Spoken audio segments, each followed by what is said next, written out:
Good afternoon, everyone. My name is Dominica Intriago. Today I'm going to be talking about Experiment 1, Estimating the Calorie Content of Nuts.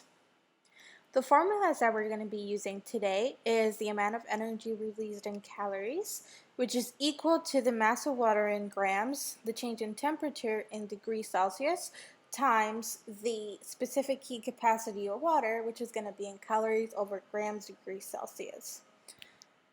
Now remember that after you get the results, you have to convert the calories into kilocalories, and 1 kilocalorie is equal to 1,000 calories. And then we're going to use the amount of energy released per gram of nut burned in kilocalories over grams. Then we're also going to use the amount of energy released in joules, and this is the same formula as the one that we have above. The only thing that changes is the specific heat of water, that is now going to be in joules over grams degrees Celsius. And also remember to convert the joules to kilojoules, and 1 kilojoule is equal to 1,000 joules.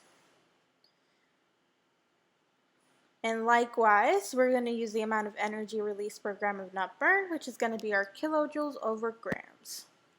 Now, we also have the percent error, which I'm not going to be talking about today, but I figured it would be a good formula to have in handy.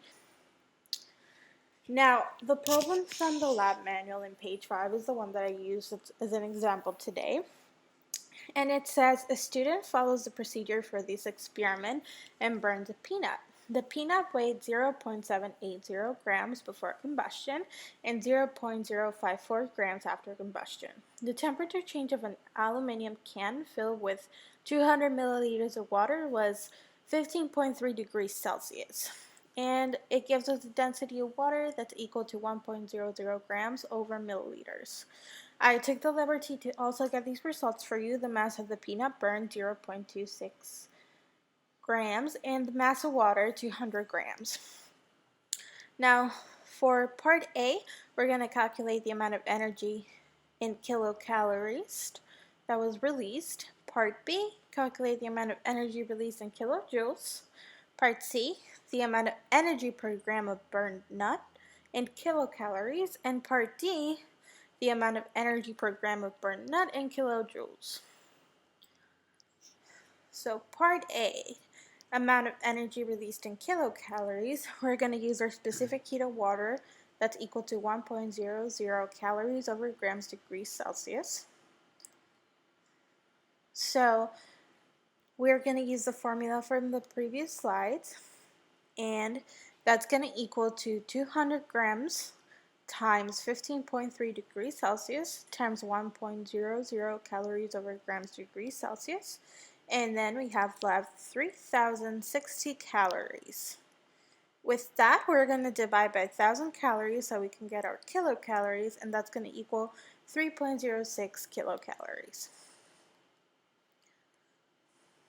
Now for our part B, we're going to use the specific heat of water that's equal to 4.184 joules over grams degrees Celsius.